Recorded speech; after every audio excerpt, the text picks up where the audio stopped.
Job కావాలంటే బాబు రావాలి, గుర్తుందా? అప్పుడంతా అందరికీ ఇదే మాట. జాబ్ కావాలంటే బాబు రావాలి.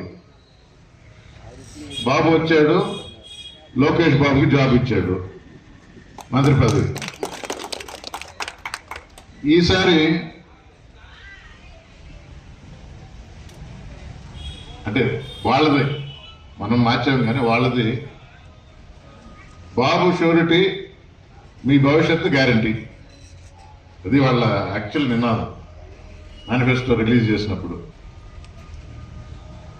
అంటే బాబు షూరిటీ ఇస్తున్నాడు, మీ భవిష్యత్తు గ్యారంటీ అని.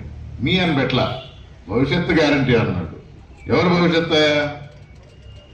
మనవడు దేవాంశు. లోకేష్ చేశారు ప్రతిసారి, ఈసారి మనవడు దేవాంశు భవిష్యత్తు గ్యారంటీ. అదే చేసుకుంటా పోతా ఉంటారు. కానీ ప్రజల్ని ఎలా మోసం చేశాడు, ప్రజలకు ఇచ్చిన హామీలు ఏంటి, ఏ రోజైతే వాళ్ళు మేనిఫెస్టో రిలీజ్ చేశారో బీజేపీకి అవగాహన ఉంది, మోడీ గారికి అవగాహన వచ్చింది ఈయన మోసం చేస్తాడు అని.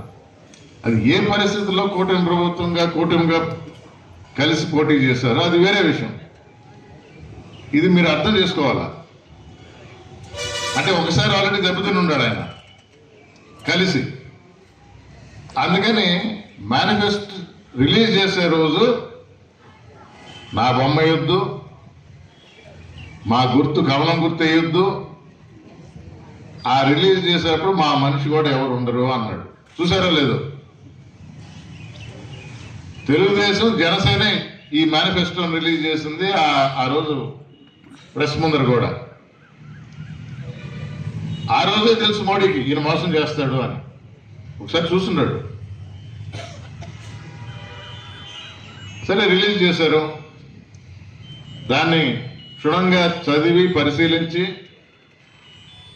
జగన్మోహన్ రెడ్డి గారు దానికి సంబంధించిన లెక్కలు కూడా చెప్పాడు. నేను 3648 కిలోమీటర్లు పాదయాత్ర చేసి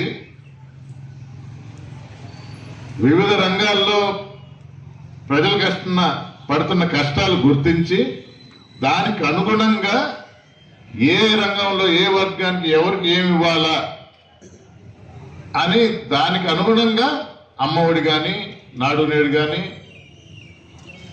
ఫీజు రీయింబర్స్మెంట్, ఫుల్ రీయింబర్స్మెంట్ కానీ, రైతు భరోసా కానీ, నేతన్న నేస్తం కానీ, వాహన మిత్ర కానీ,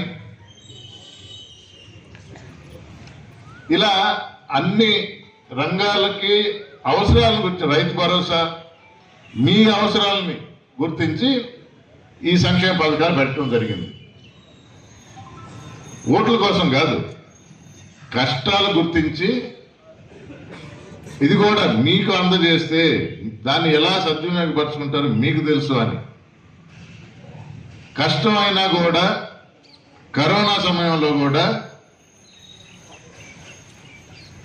19 మేలో వచ్చాడు పవర్లోకి. మొదటి సంవత్సరమే మొదలు పెట్టేశారు ఇచ్చిన హామీలు అమలు చేయటం. మార్చి 20కి కరోనా వచ్చింది. అంటే ఒక సంవత్సరం కూడా కాల.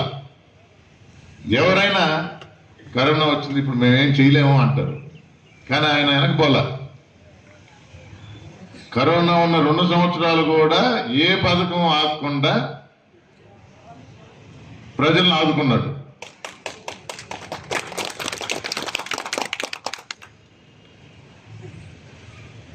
బయటపడరు, మేము మోసపోయామని చెప్తారా? అందుకే ఇంతకు అడిగింది. ఎవరు చెప్పరు, వాళ్ళకి తెలుసు. తెలుగుదేశం పార్టీ వాళ్ళు చెప్పరు, ఏమైనా లేదు మా బాబాయ్ అంటారు. వైఎస్ఆర్ కాంగ్రెస్ పార్టీ వాళ్ళు ఇంకా చాలా మంది పథకాలు ఏమైనా కట్ అయి ఉంటాయేమో, పెన్షన్లు కట్ అయి ఉంటాయేమో,